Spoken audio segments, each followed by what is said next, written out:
Assalamualaikum warahmatullahi wabarakatuh.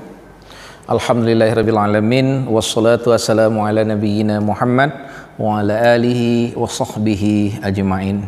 Anak-anak sekalian, siswa Madrasah Aliyah, khususnya Madrasah Aliyah Negeri 3 Palembang, mari kita awali pertemuan kita pada kali ini dengan sama-sama berdoa kepada Allah Subhanahu wa taala. Alhamdulillahirabbil alamin. Allahumma salli wa sallim ala nabiyyina Muhammad. Allahumma ighfir warham walidina. Allahumma barik asatizatina. Allahumma zidna ilma warzuqna fahma ya Allah ya arhamar rahimin. Berikutnya anak-anak sekalian, kita sampai pada bab yang kedua, masalah keotentikan Al-Quran atau kemurnian Al-Quran atau keaslian Al-Quran. Untuk bab yang kedua ini kita akan bagi kepada dua pertemuan, dua pembahasan. Yang pertama tentang masalah mukjizat yang berhubungan dan hal-hal yang berhubungan dengannya, dan yang kedua nanti aspek kemukjizatan Al-Quran atau yang diistilahkan oleh para ulama dengan istilah izazul Quran. Kita awali pada pengertian mukjizat, persyaratan mukjizat, dan nanti pembagian mukjizat. Yang pertama adalah kata mukjizat. Ini berasal dari bahasa Arab yang asal katanya adalah dari kata ajaza, yu'jiza, mu'jiza.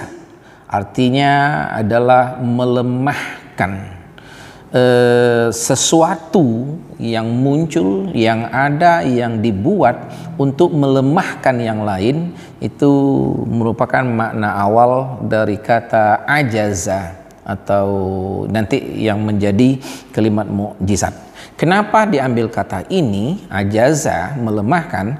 Karena salah satu tujuan dari mukjizat itu adalah melemahkan atau mengalahkan orang yang ingin menandingi atau tidak mempercayai apa ajaran yang dibawa oleh seorang nabi atau seorang rasul. Jadi secara bahasa, mukjizat berasal dari kata ajazah yang artinya adalah melemahkan. Sementara menurut istilah, menurut para ahli, mukjizat itu adalah, kalau dalam bahasa Arabnya, al-mu'jizatu hiya amrun khariqun lil 'adah.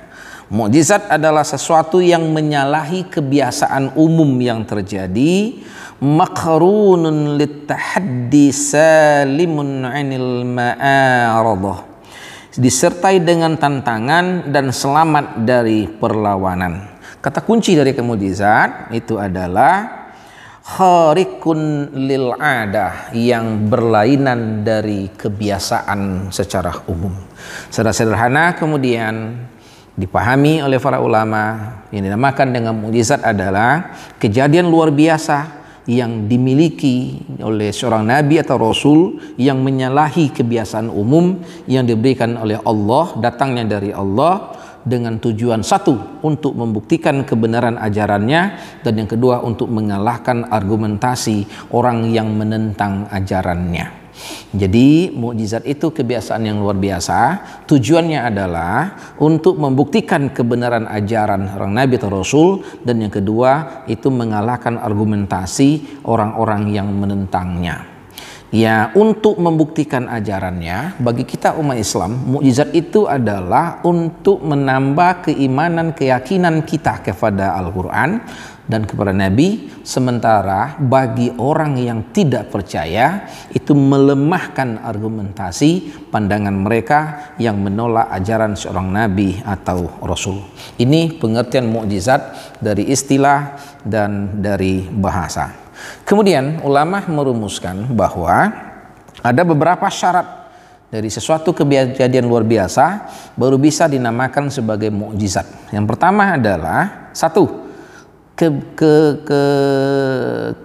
kelebihan itu tidak mungkin dilakukan oleh kemampuan manusia. Secara alami, secara hitungan kemanusiaan, kejadian yang dimiliki oleh Nabi dan Rasul itu tidak mungkin bisa dilakukan oleh manusia biasa. Tadi diistilahkan sebagai khariqun lil adah, karena berlainan dengan kemampuan manusia yang biasa. Lalu yang kedua, menyalahi kebiasaan umum, tidak terbiasa terjadi seperti itu. Dan yang ketiga, ini bukan kemampuan yang dimiliki oleh Nabi atau Rasul, tapi ini adalah pemberian dari Allah, untuk Nabi dan Rasul. Makanya seluruh mukjizat pada Nabi dan Rasul itu bukan berdasarkan permintaan Nabi atau Rasulnya, tapi ditentukan oleh Allah kapan dan apa bentuknya.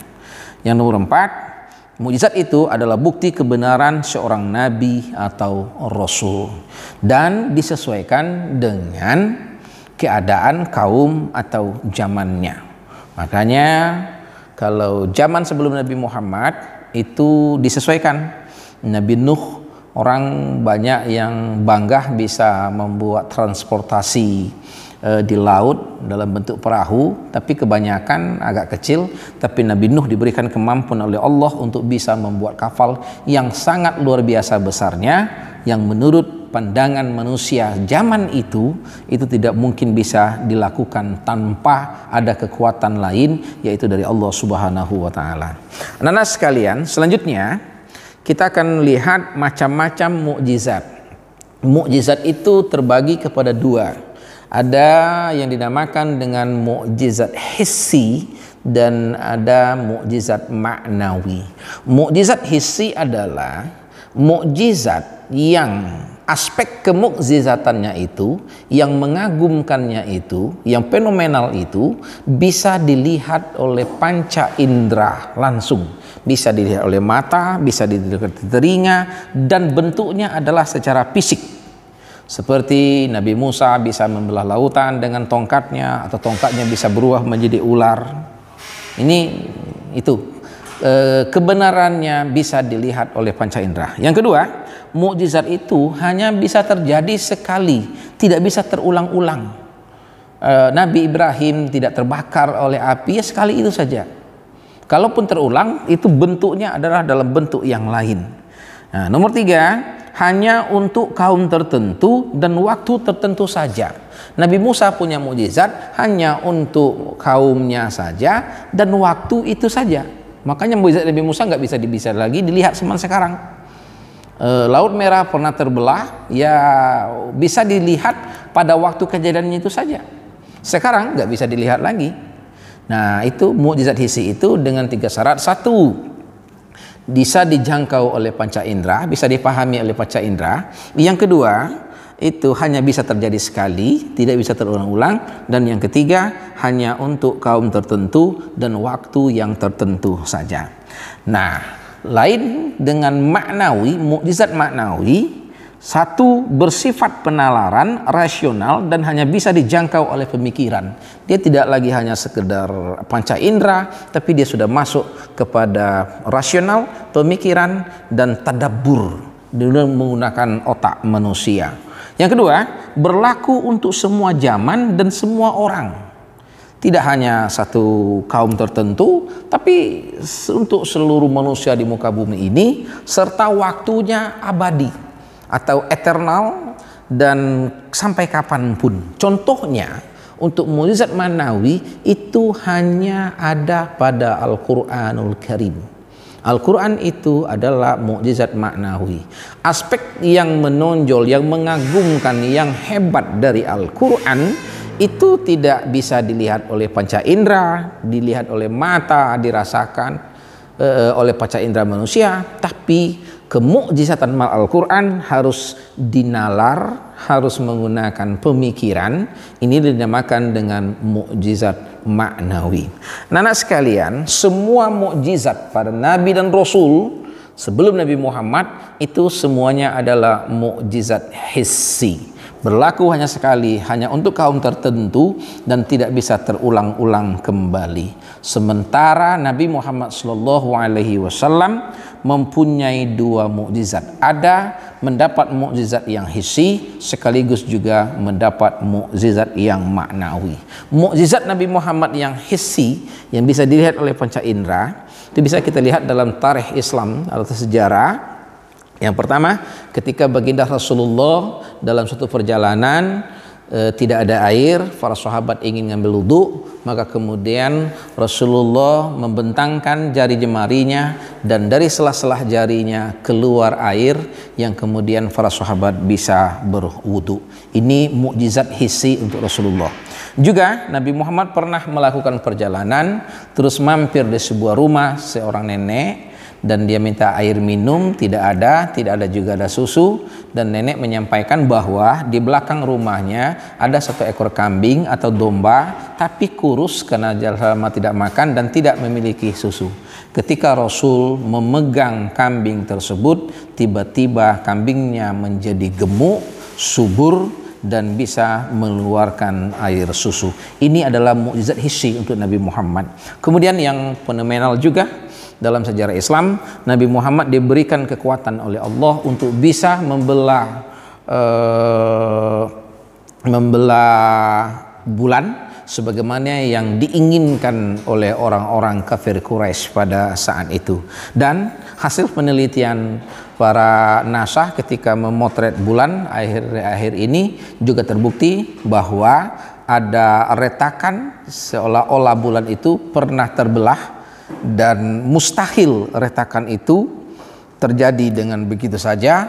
Kalau seandainya itu tidak terbelah, maka bekasnya itu tidak akan ada. Nah, yang ini adalah contoh mukjizat hissi pada Nabi Muhammad SAW, dan mukjizat yang maknawi untuk Nabi Muhammad yaitu Al-Quranul Karim atau Al-Quran yang mulia. Ini adalah mukjizat yang hanya bisa dijangkau, dimengerti, dipahami dengan menggunakan nalar, pemikiran, otak. Nah, itulah kemuliaan Nabi Muhammad, dan mukjizat maknawi berupa Al-Quran ini adalah mukjizat yang sangat luar biasa, tidak bisa ditandingi oleh orang Arab pada zamannya itu. Sebagaimana kita ketahui secara umum, mukjizat itu biasanya akan mengalahkan kelebihan, keunggulan manusia atau kaum pada zaman itu. Zaman Nabi Musa, orang sangat berbangga mempunyai ilmu sihir, maka kemampuan Nabi Musa alaihissalam diberikan oleh Allah di atas kemampuan para penyihir. Di zaman Nabi Isa itu orang bangga dengan kemampuan untuk mengobatinya, maka Allah memberikan mukjizat kepada Nabi Musa, kemampuan untuk bisa mengobati penyakit apapun, bahkan bisa menghidupkan orang yang mati. Dan di zaman Nabi Muhammad datang, kemampuan yang paling hebat orang-orang kafir Quraisy, orang yang ditemui oleh Nabi Muhammad, yaitu adalah kemampuan syair mereka. Makanya Al-Quran turun, salah satu aspek mukjizatnya adalah keindahannya, kebagusan nilai sastranya itu melampaui sastra atau syair yang dimiliki oleh orang-orang Arab. Nanti insya Allah akan kita lihat aspek mukjizat apa saja yang ada di dalam Al-Quran. Intinya Al-Quran tidak bisa ditandingi, dan orang yang paling hebat di bidang syair pun zaman jahiliyah mengakui bahwa Al-Quran bukanlah buatan manusia, syair atau sastra biasa, karena dia sudah melampaui batas yang mampu dibuat oleh manusia. Kalaupun ada yang mencoba untuk membuat tandingan, dan karena memang Allah juga memancing, kalau bagi yang tidak percaya dengan Al-Quran silakan dibikin ayat semisal Al-Quran. Dan dalam sejarah itu pernah ada yang membuatnya adalah seorang nabi palsu yang dinamakan Musailamah Al-Kadzab. Ketika dia disuruh, ketika dia dipantang untuk membuat satu ayat, maka dia bikin justru ayat yang sangat lucu, diketawakan oleh orang pada zamannya. Sampai sekarang pun orang apabila membacanya ketawa karena lucu dan tidak punya makna sama sekali. Nih kita bisa lihat, ya di'da'ata binti dha'da'ain, wahai kata betina anak dari dua pasang kata, nakiya lakum tanqina, bersihkanlah apa yang kamu bersihkan, lal ma'a takdirin, air tidak kamu kotori. Pokoknya ini agak aneh secara linguistik, secara keindahan kacau balau, apalagi dari artinya itu membahas masalah kodok yang sama sekali tidak ada manfaat. Ini sekali lagi ditertawakan oleh orang-orang zamannya, sampai sekarang pun orang ketawa ketika membacanya. Jadi Al-Quran adalah mukjizat maknawi dan memenuhi semua persyaratan mukjizat. Kejadian luar biasa, tidak mampu dibikin oleh manusia, dan sifatnya adalah abadi. Semakin dikaji maka akan semakin diketahui oleh orang. Anak-anakku sekalian, pada akhirnya Bapak berharap mudah-mudahan semua kita menyadari tentang apa itu mukjizat, pengertiannya, dan kenapa Al-Quran disebut mukjizat. Karena Al-Quran memang sangat luar biasa. Mudah-mudahan hal ini ada manfaatnya. Wassalamualaikum warahmatullahi wabarakatuh.